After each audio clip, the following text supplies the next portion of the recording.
Who is the best football player to never win a trophy? That's a harder question than it sounds, and it involves all sorts of players from all sorts of different eras. So, in no particular order, here is a list who left the sport with plenty of individual recognition, but without ever having lifted a major team trophy. Harry Kane is an obvious place to start. He's captained his country to World Cups and European Championships, he's won Golden Boots and Player of the Season awards, and he's even appeared in a Champions League final in 2019. But he is still yet to capture that maiden title. Kane himself has stacks of individual awards. He was included in the Premier League's Team of the Season 6 times and is Tottenham's all-time record goalscorer. When he moved to the Bundesliga and Bayern Munich in 2023, he even became the most expensive player in the history of German football. And Kane, of course, still has time to leave this list. While the chance for international honours is now dwindling, he and Bayern will surely contend in the Bundesliga before much longer. But Kane might not even be the greatest English player never to win anything. Fulham's Johnny Haynes, who once finished third in the Ballon d'Or voting and has his own statue outside Fulham's Craven Cottage, was actually the first British-based player to be paid £100 per week.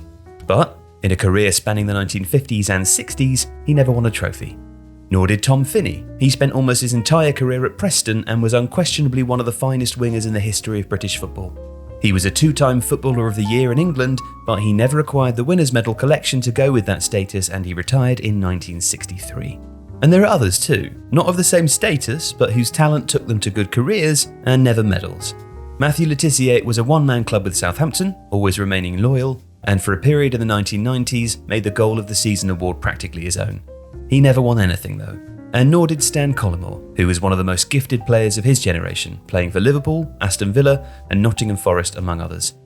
So what about other countries? You might remember Giuseppe Yori, the diminutive Lazio forward with a siege gun of a left foot and an unorthodox two-step penalty-taking technique, was one of the deadliest strikers in Italy in the 1990s and was a three-time top scorer in Serie A. But while he did win league titles at lower levels of the game, he never actually won a major competition.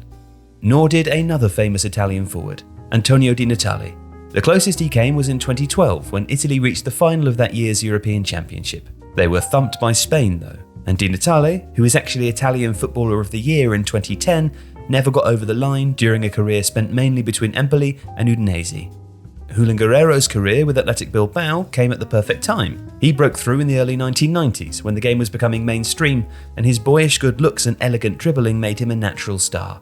Right foot, left foot, from distance and from open play, and set pieces too. Guerreiro could score all sorts of goals and do almost anything, except win trophies. He was a true one-club man, spending his entire career between 1992 and 2006 with Athletic Club.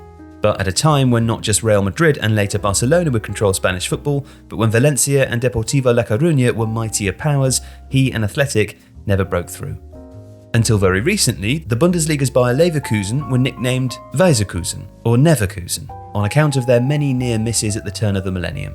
And while some of their players went on to win trophies elsewhere, like Michael Ballack and Lucio, the Brazilian defender, one who didn't was Yerbasturk. The Turkish attacking midfielder Basturk was a sensational player, a playmaker and a schemer for a team that went to a Champions League final in 2002, were runners-up in the Bundesliga in 2000 and 2002, and beaten finalists in the DFB Pokal, the German Cup, in the same year.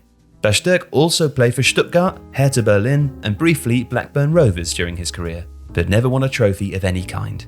And finally, dispelling the urban myths and assumptions around international football.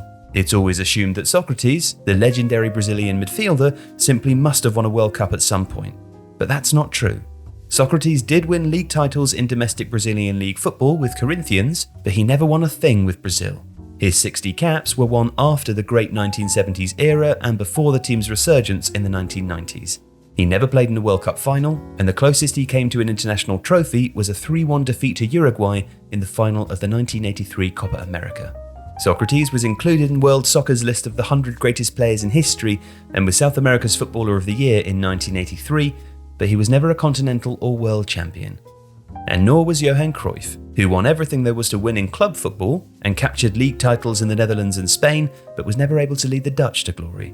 Juan Román Riquelme and Argentina never made it to the winner's podium, nor did Raúl in Spain. And perhaps unbelievably, given the length of his career, nor did Paolo Maldini and Italy.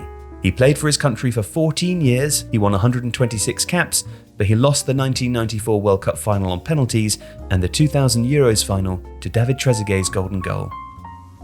If you like this video, please consider subscribing to the channel. The Athletic is home to some of the world's best sports journalists, including David Ornstein, Daniel Taylor, Ollie Kay, Amy Lawrence and Rafa Honigstein. With the latest transfer news and insight on every Premier League football story that matters, theathletic.com puts you inside football. And you can try it for free now for 30 days. See the link in the description.